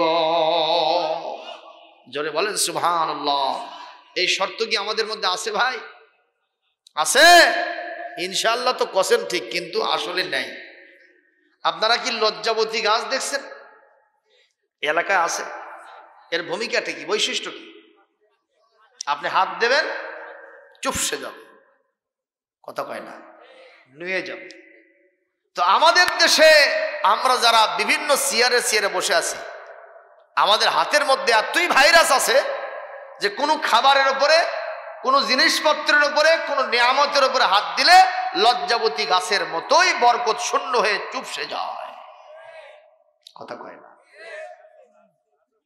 আমার কথা কি আসল না নকল ওমরের মতো যদি হাত হতো আমার নবীর মতো যদি হাত হতো খোলাফায়ে রাশেদার মতো যদি হাত হতো কসম আল্লাহর এই জমিনকে আল্লাহ যত নিয়ামত দিয়ে ভরপুর করেছেন এই জমিন এখানে যারা শাসন করবে বাইরের কাছে ফকিরের গোষ্ঠীর মতো হাত পাততে হতো না আর এখন আমাদের অবস্থা কি আজকেই যে শিশু জন্মগ্রহণ করেছে হাজার হাজার টাকা ঋণ নিয়ে জন্ম নিয়েছে নাউজুবিল্লাহ বাইরে আমার আম্মা জান খাদিজা বললেন হুজুর 2 নম্বর কোয়ালিটি আপনি মেহমানদারি করেন আর 3 নম্বর কোয়ালিটি হলো আপনি তাকসিবুল মাদুম যারা অসহায় মানুষ সহায় সম্পদ নাই ছিন্নমূল মানুষ আপনি তাদেরকে সহায় সম্পদ দিয়ে সাহায্য করেন সুবহানাল্লাহ আর 4 নম্বর তাহমিলুল কাল্লাম আপনি মানুষের বোঝাগুলো বহন করে দেন মানুষ যদি দায়িত্বের বোঝা হোক কিংবা কোনো মাল সামানার বোঝা হোক নিয়ে যদি কষ্ট পায় আপনি নিজে শ্রমিক হিসেবে সহযোগীর ভূমিকা পালন করে তাকে নিরাপদ জায়গায় পৌঁছায় দেন এটা হলো আপনার চরিত্রের 4th গুণ আর 5ম স্পেশাল গুণ হলো তুইনু আলা নওয়াইবিল হক যদি বিপদ হকের রাস্তায় কেউ বিপদে মুসিবতে পড়ে আপনি তাকে তার পাশে গিয়ে দাঁড়ায় গিয়া হকের পথে তার জন্য আপনি সাহায্য করেন জোরে কোন সুবহানাল্লাহ আমার এই জমিনে হকের পথে চলতে গিয়ে অনেকে বিপদে নাই কথা কয় না মুসিবতে নাই তাদের জন্য সাহায্যের হাত বাড়িয়ে দেওয়া আমাদের দায়িত্ব দিয়েছেন কে নবী সেটা ইমপ্লিমেন্ট করেছেন বাস্তবায়ন করে দেখিয়ে দিয়ে গেছেন বলেন তো আমার নবীর চরিত্রের সার্টিফিকেট তার স্ত্রী দিলেন কি দিলেন না আম্মা জান খাদিজা দিয়ে দিলেন 15 বছর আপনার সাথে ঘর সংসার করেছি আপনার চরিত্র ফুলের চাইতেও পবিত্র সুতরাং আপনি একজন মহৎ মানুষ আপনার কোনো ক্ষতি হবে না যেহেতু আপনি স্পেশাল 5টা কোয়ালিটি লালন করেন পালন করেন জোরে বলি সুবহানাল্লাহ এরকম একজন মানুষ পেয়ে আমরা কি খুশি না বেজার এরকম নবী তিনি তো নবী শুধু নন উনি আমাদের নেতা আমার নেতা তোমার নেতা কে নেতার মতো নেতা যখন পাই না কোথাও খুঁজে কাঁদি শুধু কাঁদি হায় রে এই 2টি চোখ বুজে নেতার মতো নেতা যখন পাই না কোথাও খুঁজে কাঁদি শুধু কাঁদি হায় রে এই দুটি চোখ বুজে, ঠিক কিনা? তখন তোমার শরণ আমায় দেয় যে সান্ত্বনা। রসূল আমার কাজে কর্মের অনুপ্রেরণা, রসূল আমার ভালোবাসা, রসূল আমার আলো আশা, রসূল আমার প্রেম বিরহের মূল আলোচনা। রসূল আমার কাজে কর্মের অনুপ্রেরণা। ও মুসলমান, বিবি আমার নবীর চরিত্রের সার্টিফিকেট দিয়েছেন, কিন্তু আমাদের বিবিরা আমাদের চরিত্রের সার্টিফিকেট দেয় না কেন? একটাই কারণ, আমরা বিবির অধিকার আদায় করি না। কথা কয় না। 1 কেজি দুধ কিনছে স্বামী, কয় কেজি বিবিকে দিয়েছে, বিবি পাক করে দেয়, ওই খালি ঢক ঢক করে চেতায়। একটা সপ্তাহ পরে বিবি মুখ খুলছে, তুমি স্বামী না আসলে বলো আসামি? তুমি স্বামী না বমি কও? তুমি এত নিষ্ঠুর, 1 কেজি করে দুধ কেন আমি পাক করে দিয়ে তুমি ঢক ঢক করে খাও, আমাকে তো একটা ঢোক খাইতে কও না? কয় সালেহা থাম থাম, হামিয়ানা ঠিক হইলি। ওর ভাবখানা দেখে মনে হয় ওই ঠিক হইয়া ইরাকে যুদ্ধ করবে যাবি। এরকম আসামি মার্কার স্বামী আছে না নাই? জোরে কোন আছে না নাই? এই ঈদের সময় জামা জুতা মাথা থেকে পা পর্যন্ত মনে হয় নতুন জামাই আমার সাজলো, ঠিক তবে ঠিক। বিবি বলতেছে তুমি তো সব নিলা, আমাকে কিছু দিবা না? ওই তুই আবার কি চাস? আমার মোটামুটি সবই আছে, একটা হিল হলে হলো নি। কি চাস? হিল। কয় দেখ রে, তোর যে পায়ের সাইজ, হিল তো দূরের কথা, কিল দিলেও সহ্য যায় না। চাইছে হিল, দেশে কিল, চাইছে শাড়ি, লাঠি দিয়ে মারছে বাড়ি। এইরকম যদি স্বামী হয়, আওয়াজ দিয়ে বলেন বিবি কি সার্টিফিকেট দেবে? কোরআন কারীম বলছে সূরা বাকারা 228 নম্বর আয়াত, ওয়ালাহুন্না মিসলুল্লাযী আলাইহিন্না বিল মা'রুফ ওয়ালিররিজালি আলাইহিন্না দারাজা ওয়াল্লাহু আজিজুন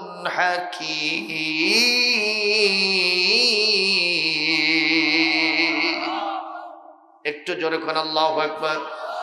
আল্লাহ রাব্বুল আলামিন বলেন স্বামীর উপরে বিবির, বিবির উপরে স্বামীর অধিকার সমান। সুবহানাল্লাহ কোন। একদিন আপনি বল মাছের কাল্লা খাইছেন, আর একবার হাট করে নিয়ে এসে বল মাছের কাল্লা তাকে দিতে হবে। কথা কয় না। আর আমরা আসামি মার্কার স্বামী, বমি মার্কার স্বামী, সব মুছে সুছে খায় খালি পারলে, অথবা খালি জল। যখন ঠিক না ঠিক। এক জায়গার ঘটনা শুনলাম, আসল গোস্তগুলো বিবি আগে সিগারেট তুলে থুয়ে দিছে, স্বামী খালি হাড্ডি চাবাই আর কয় কেরে আসল গোস্ত কুটি গেল তো থলথলা মুরগি কেন, ওই আগে কাম সারছে। স্বামী যখন ভালো মতো ধরছে তখন কয় জীবনে কোনোদিন আসল গোস্ত খাইতে পারি নাই, আজকে নিজের অধিকার নিজেই আদায় করে নিছি। কথা কন না গান। নারীরা আজকে রাস্তায় নামছে নিজের অধিকার আদায়ের জন্য, আর মিছিল করতেছে কিসের ঘর কিসের বর। দেহ আমার, সিদ্ধান্ত আমার, স্বামীর ঘরে থাকবো না, রান্নাঘরে থাকবো না, ভাঙ্গা ঘরে থাকবো না, শাক ভাত খাবো না, জান থাকিতে সাহেবের কথা অমান্য করব না। কথা কয় না বাবা। ও মুসলমান, এই জন্য আজকে আমার ওসিয়ত থাকবে, নসিহত থাকবে, বিবির অধিকার আদায় করা লাগবে। জোরে বলি ইনশাআল্লাহ। মহিলা প্যান্ডেল আছে নাকি? কুটি আছে বাবা? ওই খেলের পাড়ার মতো, ওই শাঁসের ধারত, এটা মহিলা প্যান্ডেল আপনারা দিতে পারেন নাই। দরকার আছিল কিনা? আমরাও তাদেরকে অধিকার দেই না, এই জন্যই তো তারা রাস্তাঘাটে নেমে মিছিল করতেছে, ঠিক না ঠিক কর। আমরা বলবো মা বোনেরা, রাস্তায় নেমে লাভ হবে না, ইসলামটা সুন্দরভাবে পালন করেন, দেখবেন আপনার অধিকার আপনি পেয়ে গেছেন। একটু জোরে বলি না আমিন। বাইরে আমার এইবার আসেন আমার নবী সম্পর্কে তার বন্ধু, তৃতীয় নম্বর তার বন্ধু, জোরে কোন কে? বন্ধু, একান্ত সাথী, সদীকুন হামিম। ইয হুমা ফিল গার ইয ইয়াকুলু লিসাহিবিহি লা তাহজান ইন্নাল্লাহা মা'ানা। একটু জোরে বলতে হবে আল্লাহু আকবার। ওয়া মান ইউতি'িল্লাহ ওয়ার রাসূল ফাউলাইকা মা'আল্লাযীনা আন'আমা আল্লাহু আলাইহিম মিনান নাবিয়্যিনা ওয়াস-সিদ্দীকিনা ওয়াশ-শুহাদা'i ওয়াস-সালিহিন ওয়া হাসুনা উলাইকা রাফীকা। কষ্ট হচ্ছে মাহফিলের লোক দেখেন, আপনারা বলেন যে হবি না, যেখানেই যাই আল্লাহ সম্মান রক্ষা করে তার কোরআনের। সুবহানাল্লাহ। এই কোরআন নাজিল করেছেন কে? এই কোরআন অপমান হোক তা চান না কে? ইন্না নাহনু নাযালনা যিকরা ওয়া ইন্না লাহু লাহাফিজুন। কোরআন নাজিল করেছে আমি, এই কোরআনের আয়োজন যেখানে হবে সেটার সম্মান রক্ষাটাও আমি করব। বাবাজি কথা বলেন না কেন? ঠিক না ঠিক? সুতরাং মানুষ কম হবে না, আমি জানি। আমার মাহফিলে আল্লাহর রহমতে এই কয়েকদিন আগে চোখদুলহার করে গেলাম, এই এলাকায় তো মাহফিল আমার ভরা। কালকে একজন ফোন দিয়ে এখান থেকে গ্রামের বলতেছে, এই এলাকায় এত শোভা নেন নাকি আপনি? মানে আমার উপরে পিক আপ নেছে, মনে হয় দোষ আমারই। আমি লোক পাঠিয়ে দিয়েছি আমার পিএস, ওই গসাইল একটা শোভা দিয়ে আসো তো, শান্তা একটা দিয়ে আসো তো। তাই বলছি দেনেগারি দিয়ে আসো, চোখদুলহাট দিয়ে আসো। আপনাদের এখানে আমি পিএস পাঠাইছিলাম নাকি? হ্যাঁ, দাওয়াত তো আপনারাই দিচ্ছেন। এবং আমি বারবার বলি, আমি এলাকার সন্তান, এই এলাকায় অনেক মাহফিল, এ আসলে আর কয়েকবার প্রোগ্রাম করেছি, মনে আছে আপনাদের? গ্রামের ভিতরে করেছি, এখানেও হয়েছে কয়েকবার। আলহামদুলিল্লাহ এখানে এসেছি, তাতে বোঝায় আপনাদের মন খারাপ হচ্ছে। কথা কন, মাল ওটাই, কিন্তু আলাদা আলাদা আলোচনা জিনিস আছে। জোরে কোন সুবহানাল্লাহ। কারণ যেখান থেকে ওয়াজ করব, power house of knowledge, power house of ওয়াজ, পাওয়ার হাউস অফ নসিহা, অ্যাডভাইস। জোরে কোন আল্লাহু আকবার। এর ভিতরে ওয়াজ দিয়া ভরে দিয়েছেন কে? সুতরাং যত ওয়াজ হোক না কেন, ইনশাআল্লাহ আব্দুল সালামের ওয়াজ মাহফিলের লোক কম হবে না, হবে না, হবে না। কারণ আমি আপনাকে ভালোবাসি, আপনি আমাকেও ভালোবাসেন। কিসের জন্য? মালের জন্য, কোরআনের জন্য। জোরে কোন সুবহানাল্লাহ। কষ্ট পাচ্ছেন মুসলমান? আর একটু চালাবো? সবাই চালানোর পক্ষে আছেন? দেখি কারা কারা আছেন, দু হাত তুলে আল্লাহকে দেখা। লিল্লাহি তাকবীর। হাত নামান ভাইরা আমার। এইবার নবীজির একান্ত সাথী সিদ্দিকে আকবর ইবনে কুহাফা, রাসূলের বিকল ছায়া ছবি, দিনের তরে কে আর এমন উজাড় করে দিল যা কিছু সবই, উজাড় করে দিল যা কিছু সবই। একটু জোরে করে আল্লাহু আকবার। তার নাম হলো হযরত আবু বকর সিদ্দিক রাদিয়াল্লাহু তাআলা আনহু। হযরত আবু বকর সিদ্দিক কে হুজুর বললেন, আবু বকর তুমি তো আমার একান্ত সাথী রে। এ আবু বকর, আল্লাহ পাক আমাকে নবুয়ত রিসালাত দিয়েছেন, তুমি কি সেটা বিশ্বাস করো?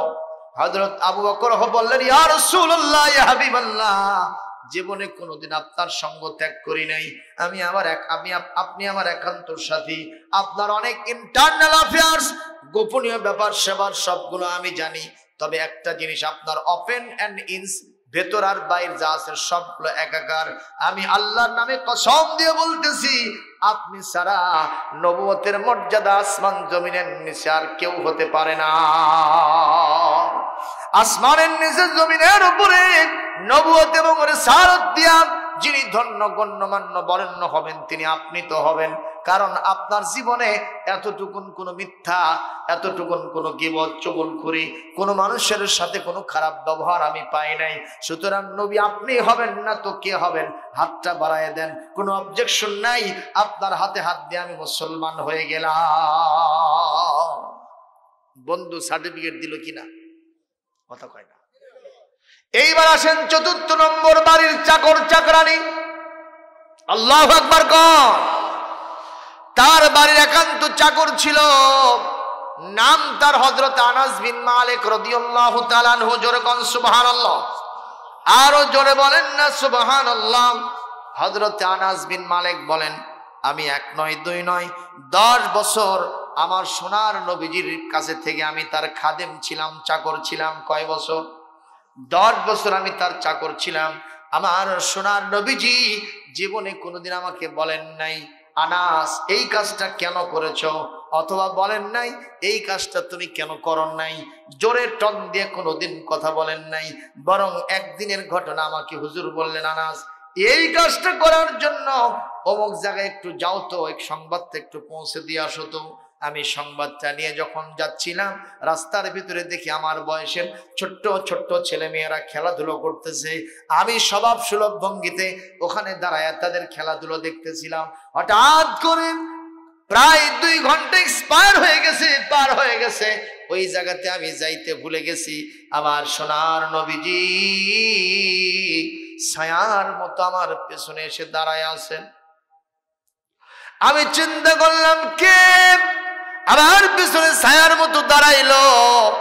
আমি হঠাৎ করে পিছন ফিরে তাকায় দেখি ফাইজা হুয়া নবী সাল্লাল্লাহু আলাইহি ওয়াসাল্লাম, আমার জানের নবী, প্রাণের নবী ওখানে দাঁড়ায় আছেন। আমি যেই না চাইছি উনি মুস্কি হাসি দিয়ে আমাকে ধন্যবাদ দিয়েছে। ভ্রুকুঞ্চিত করেন নাই, চোখ মোটা করে তাকান নাই, গালে থাপ্পড় মারেন নাই। আমি যেই না দেখেছি রাসূল বললেন, আনাস তোমাকে না একটা সংবাদ দেওয়ার জন্য পাঠাইছিলাম, তুমি কি গেছিলাম? হযরত আনাস বলেন, হুজুর এই মুহূর্তে আমি যাচ্ছি। হুজুর বললেন, আনাস আর যেতে হবে না, তুমি শিশু মানুষ, তুমি কিশোর মানুষ, তোমার স্বভাবটা আমি ভালো বুঝি, তোমার নেচার, তোমার তবিয়াটা আমার জানা আছে। সুতরাং তোমার কাজটা আমি করে এসেছি, তুমি আর চিন্তা করো না। একটু জোরে করো আল্লাহু আকবার, আরো জোরে করো আল্লাহু আকবার। বাড়ির চাকর চাকরানীদের সম্পর্কে জীবনের শেষ লগ্নে আমার নবীজি বলে গেছেন, সাহাবায়ে আজমাইন রিপোর্ট করছেন, আমার নবীজি যখন মারজে মাউতে মুরতালা এইভাবে তিনি বিছানার দিকে, বালিশের দিকে তার মাথা দিচ্ছেন আর বলতেছেন ইলার রফিকিল আলা, ইলার রফিকিল আলা, আমি আমার সর্বোচ্চ বন্ধুর সাথে মিলিত হতে চাই। সুবহানাল্লাহ। এক পর্যায়ে আমার সোনার নবীজি বিছানায় বালিশে তার কল্লা দিলেন, মস্তক মোবারক দিলেন, দেওয়া ওর সারা নবীজি বলতে থাকতেন, আসসালাহ আসসালাহ ওয়া মা মালাকাত আইমানুকুম। ও আমার উম্মতেরা, আমার 2টা শেষ ওসিয়ত হলো, 1 নম্বর নামাজ কখনো ছাড়বা না, নামাজ ছাড়বা না, নামাজ ছাড়বা না। আর 2 নম্বর তোমাদের অধীনস্থ যারা নারী জাতি আছে, চাকর ও চাকরানি আছে, তোমরা তাদের ব্যাপারে একটু ভালো তীক্ষ্ণ দৃষ্টি রাখবা, তাদের দিকে তোমরা একটু খেয়াল রাখবা, তাদের সাথে ভালো ব্যবহার করবা। আমার এই 2টা ওসিয়ত যদি মানতে পারো, আমি নবী তোমাদের প্রতি খুশি থাকবো, আল্লাহ সন্তুষ্ট থাকবেন, তোমরা জান্নাতে চলে যাবে। একটু জোরে কর আল্লাহু আকবার, একটু দরুদ পড়েন আল্লাহুম্মা। সূরাতুল হিজর, এখানে আমি 91 নম্বর আয়াত থেকে আপনাদের সামনে 94 নম্বর আয়াত তেলাওয়াত করেছিলাম। আল্লাহ পাক এখানে বলছেন একটা ভয়ঙ্কর কথা, আমাদের সকলের কানে ঢুকাতে হবে, ব্রেনের ভিতরে জেকে বসাতে হবে, সিদ্ধান্ত নিতে হবে এখনই। বলবো আল্লাহর কথা। 1 নম্বর, আল্লাযীনা জাআলুল কুরআনা আযীন। আল্লাহ পাক বলছেন যারা আমার এই কোরআনটাকে খণ্ড খণ্ড করেছে। কি করছে? খণ্ড খণ্ড করছে। ব্যক্তিগতভাবে কিছু নিয়েছে, কিছু ছেড়ে দিয়েছে, রাষ্ট্রীয়ভাবে কিছু নিয়েছে, কিছু ছেড়ে দিয়েছে। কথা কয় না। একদল নিয়েছে আন্দোলন, একদল নিয়েছে জিকির, আর একদল নিয়েছে তাবলীগ। কথা কয় না। আছে না নাই? আল্লাহ পাক বলছেন, আমার কোরআনটাকে যারা খণ্ড খণ্ড করে ফেলেছে, ফাওয়া রব্বিকা, হে নবী আমি আপনার রবের নামে শপথ দিয়ে বলছি, লানাসআলান্নাহুম আজমাইন, আমি তাদের সকলকে রিমান্ডে নিয়ে জিজ্ঞাসাবাদ করব। আল্লাহর কথা ঠিক বলছেন না কেন? যারা কোরআনটাকে খণ্ড খণ্ড করেছে, আপনারা বলুন, এই বাংলাদেশে কোরআন কি খণ্ড খণ্ড হয় নাই? এই কোরআনের আইন দিয়ে চোরের বিচার হয়, এই কোরআনের আইন দিয়ে জেনার বিচার হয়, এই কোরআনের আইন দিয়ে হত্যার বিচার হয়, ডাকাতির বিচার হয়, সন্ত্রাসের বিচার হয়, মদারু জুয়ারু ঘুষারু সুদারু মুসারু যারা আছে ওদের বিচার কি কোরআন দিয়ে হয়? কোরআন দিয়ে নামাজ পড়ি কিন্তু বিচার করি না। কথা বলে না। তাহলে কোরআনটা আমরা খণ্ড খণ্ড করে ফেলেছি। আল্লাহ পাক একেবারে স্পষ্ট কথা বলছেন, কেন আমি তাদেরকে রিমান্ডে জিজ্ঞাসাবাদ করব? তাবার লাম তাকিদ নুন তাকিদ সাকিলা দারফিল মুস্তাকবিল মারুফের সিগা। এটা কত সুন্দর, যারা আলেম ওলামা বুঝবেন গ্রামাটিক্যাল কথা। ফালানাসআলান্নাহুম, অবশ্যই আমি তাদেরকে জিজ্ঞাসা করব, রিমান্ডে নিব। আল্লাহ পাক বলেন কেন?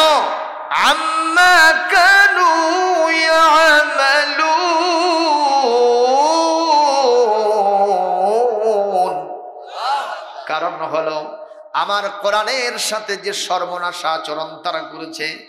আমি কোরআন নাজিল করলাম লিতুখরিজান নাস মিনাজ যুলুমাতি ইলান নূর। আল্লাহু আকবার বলেন। আমি নাজিল করলাম লিতাহকুমান বাইনান নাস বিমা আরাকাল্লাহ, মানুষের মাঝে কোরআন দিয়া বিচার ফয়সালা করার জন্য কোরআন দিছি। ঘটনাকার সূরা আন-নিসা 105 নম্বর আয়াত, ইন্না আনজালনা ইলাইকাল কিতাবা বিল হক লিতাহকুমা বাইনান নাসি বিমা আরাকাল্লাহ। হে নবী, আমি আপনাকে কোরআন দিয়েছি এই জন্য যাতে আপনি এই কোরআন দিয়ে মানুষের মাঝে বিচার ফয়সালা করতে পারেন। এখন আমরা করছি না, তাহলে শাস্তি হবে কি হবে না? কি শাস্তি হবে?